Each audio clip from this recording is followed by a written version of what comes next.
Are you ready for the most shocking Apple rumor in years? Picture this: a foldable iPhone that is actually easy to fix.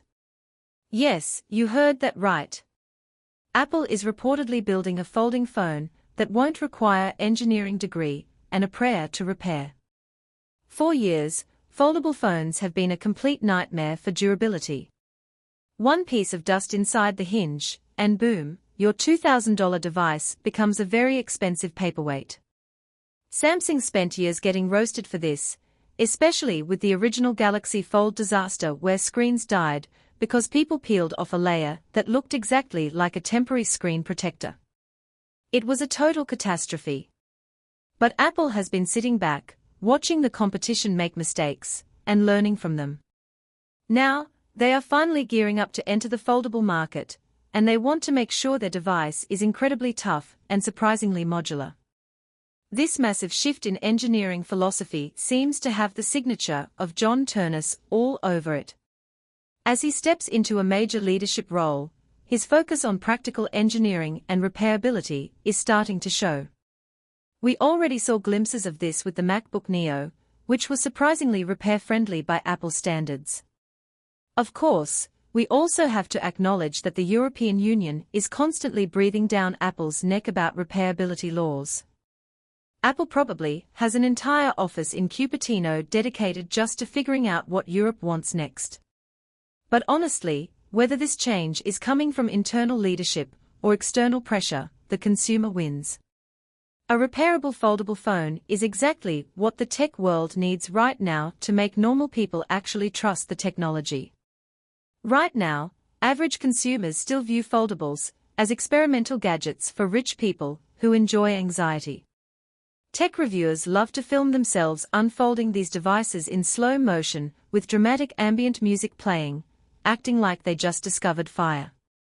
But for regular people, bending the most fragile part of a smartphone every single day feels terrifying. Apple waited this long because they refuse to release a product until they feel it meets their standards of daily reliability. According to recent reports from insiders, the internal layout of this foldable iPhone is incredibly clean and logical. Instead of running fragile cables awkwardly across the moving hinge for the volume buttons, Apple has reportedly moved those buttons to the top edge of the device. It sounds like a tiny change, but it completely simplifies the internal architecture, freeing up precious space for the real priorities, the battery and the display. Foldable phones are an absolute nightmare to design internally. Engineers have to cram in two separate batteries, complex hinge mechanisms, flexible display layers, advanced cooling systems, multiple cameras, wireless charging coils, and antenna lines. It is a miracle these things even close. By optimizing the internal stacking, Apple is heavily prioritizing battery space. This upcoming phone might feature the biggest battery ever seen in an iPhone. And honestly, it desperately needs it. Powering a rumored 7.8-inch main display alongside Apple Intelligence features constantly running in the background will drain power fast. Nobody wants their phone dying by lunchtime just because Siri is trying to summarize notifications into complete nonsense.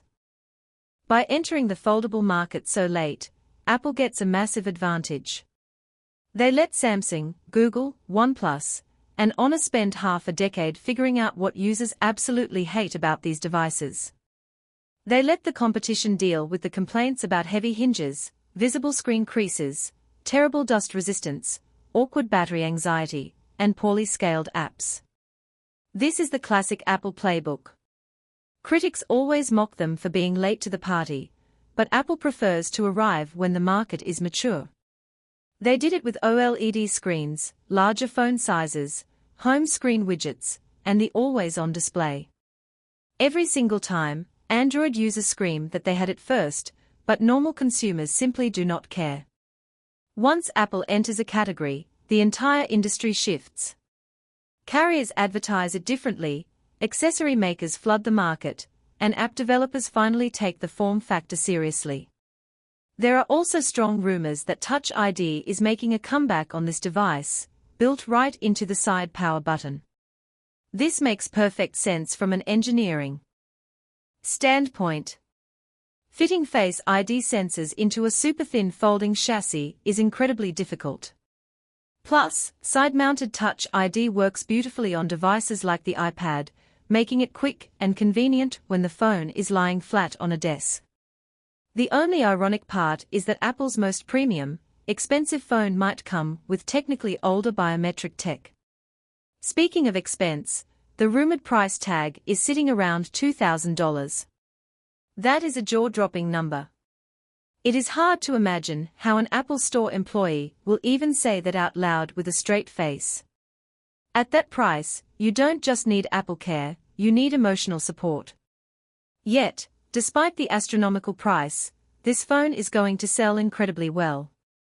It won't replace the standard iPhone overnight, but the demand from content creators, tech enthusiasts, business professionals, and die-hard Apple fans will be massive. The main hurdle Apple faces now is software. If Apple just stretches normal iOS apps onto a massive 7.8-inch screen, the device will feel pointless. They need true, robust multitasking.